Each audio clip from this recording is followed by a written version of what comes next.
Sholat kok bisa jadi penolong ya untuk sebuah ya kondisi ya, khususnya emosi. Karena pada saat kita bersujud ini, posisi jantung lebih tinggi dari otak. Maka darah yang mengalir ke nih arteri jugularis dulu nih ya, terus ke arteri-arteri yang tipis-tipis itu ya, itu banyak ya, itu banyak. Sehingga bagian otak yang kalau sedang posisi berdiri nggak bisa ada darahnya, ini kena, terutama yang di depan nih. Otak lobus frontalis, prefrontal cortex ini nih, yang di lobus frontalis yang di depan di belakang dahi ini, yang tadi kita belajar bahwa di sini tempat ilmu, itu kalau kita posisinya berdiri jarang kena aliran darah. Ya, misalnya kita ambil lihat begini ya, misalnya nih, nanti kita lihat ya. Nah, jarang kena aliran darah. Makanya dia butuh posisi sujud. Orang banyak belajar ilmu, kemudian banyak seminar, tapi jarang bersujud, atau kalau bersujud pun tidak tumak nina, maka itu ilmu hanya jadi ilmu saja. Nggak barokah ilmunya. Kenapa? Karena dia tidak dialiri darah yang membawa nutrisi, nutrien, dan oksigen. Dia cuma tahu doang. Nggak ngerti-ngerti. Ya, nggak paham-paham, nggak sadar-sadar. Karena jarang dialirkan darah. Ya, makanya teman-teman kita yang agamanya Nasrani, ya Katolik, Hindu, Buddha, mereka mencari cara untuk sujud kan. Kalau kita di ibadah khusus kita udah dikasih sujud. Mereka mencari cara, maka muncullah ada olahraga-olahraga seperti yoga yang mencari cara untuk sujud gitu. Tai Chi juga ada cara untuk sujud. Tapi kita, ya umat Islam ini, ya ibadah khususnya saja itu ada sujud. Dan ini Allahu Akbar, ya. Ya.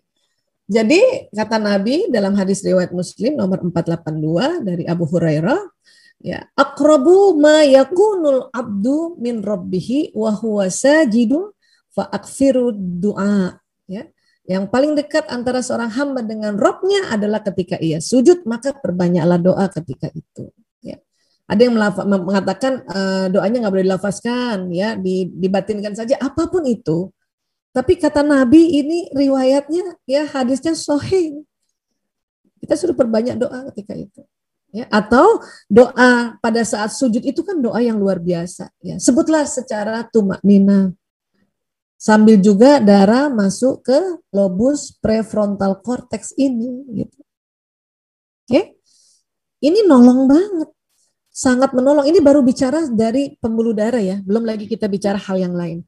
Karena banyak sekali sholat ini dikupas dari berbagai macam sudut, itu banyak banget ya Allah. Ya, tapi ini baru dari pembuluh darah aja. Ya. Posisi sujud adalah langkah yang optimal untuk mengalirkan darah dan oksigen ke otak. Ya.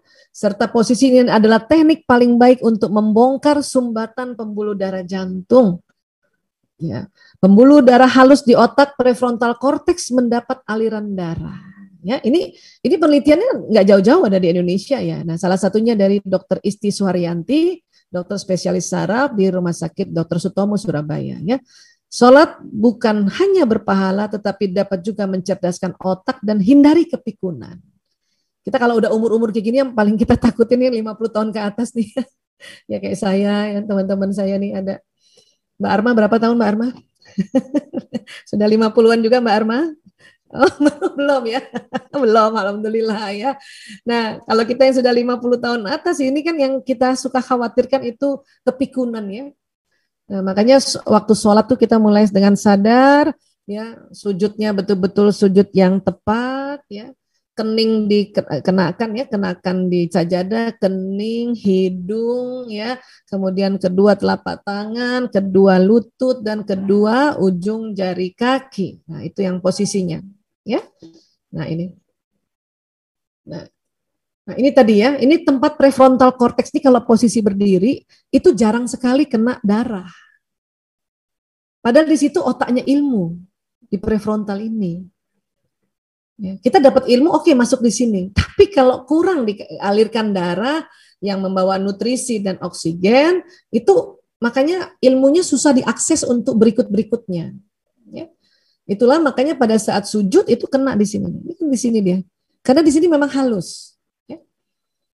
Tapi memang uniknya di prefrontal juga itu ya tidak mesti setiap hari harus kena darah. Ya memang hanya sesekali. Namun harus teratur gitu. Teratur. Ya. Nah ini.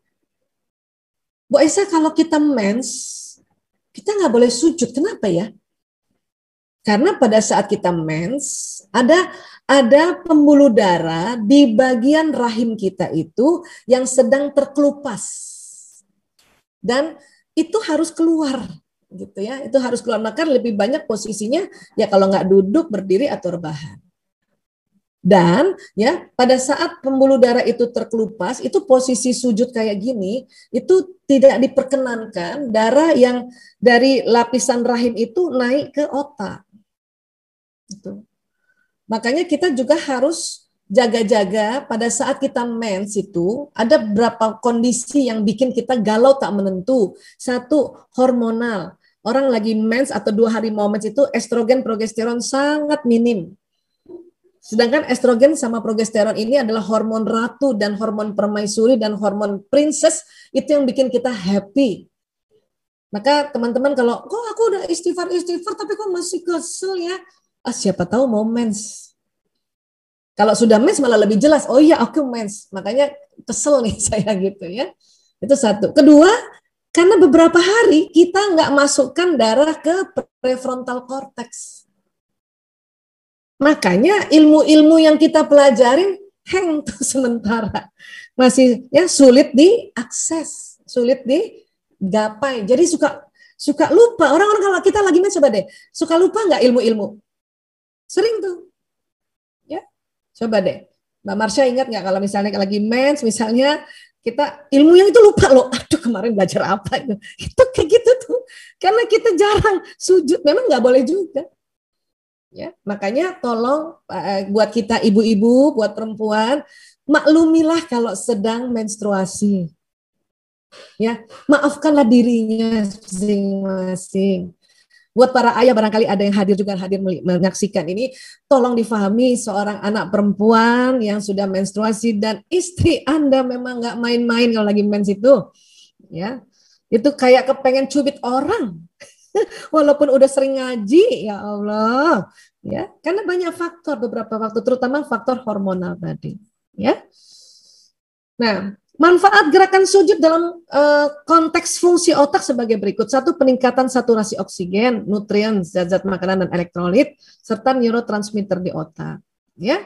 Meningkatkan sinapsis dan neurogenesis, itu artinya perbaruan sel-sel saraf. Jadi sel-sel saraf itu sebenarnya tidak muncul baru, tapi sinapsnya, sambungan tadi, sambungan saraf. Kalau teman-teman pernah belajar sel otak ya, neuron itu ada perbaharuan yang baru. Tapi kalau selnya sendiri itu baru di generasinya lagi itu 200 tahun.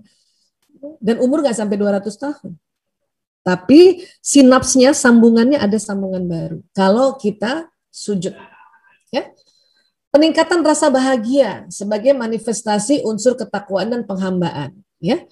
Namun itu bukan hanya karena kita sujud ya, tapi memang ada mekanisme yang Allah buat di otak itu, karena di situ ada kelenjar pituitary juga, itu pada saat posisinya sujud itu keluar hormon bahagia.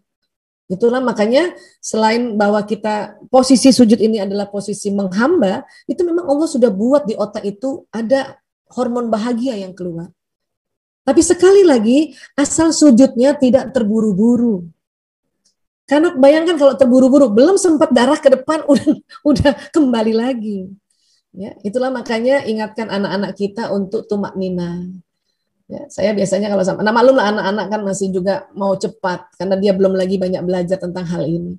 Ya paling saya suka pesan, kalau misalnya Prio jadi imam, nak sujudnya agak lama sedikit ya nak ya. Kalimatnya gitu, agak lama sedikit ya nak. Karena anak-anak kalau suka tersinggung, kalau nak sujudnya jangan cepat-cepat, itu tersinggung loh. Jangan cepat-cepat dengan agak lama sedikit, itu ada perbedaan. Secara bahasa, semantik bahasa, diksi juga. Nak sujudnya agak lama sedikit ya nak ya. Kenapa? Kenapa Bu? Supaya oksigennya masuk ke otak. Oke. Nak sujudnya jangan cepat-cepat ya nak. Nah itu tersinggung anak. Ya. Dalam hati mereka, udah syukur gue sholat gitu anak-anak. Makanya ya kalimat-kalimat juga perlu diganti-ganti ya. Ya. Menurunkan rasa cemas, stres, khawatir dan ketakutan karena tadi hormon dari kelenjar pituitari keluar. Ya. Nah, memperbaiki harmonisasi atau keseimbangan sistem saraf. Jadi sistem saraf ini ada unik ya. Ada yang bekerja merangsang neuron target, ada yang menghambat. Ya. Tapi itu, wah sekali lagi ya nih kalau kita bicara sudah excitatory, inhibitory itu, lama banget itu. Ya, tapi inilah ya manfaat gerakan sujud. Makanya di dalam tadi tipsnya adalah ya bahwa sabar dan sholat sebagai penolongmu itu untuk arti luas, namun untuk arti batang otak dan otak emosi ini terjadi mekanisme yang luar biasa. Ya.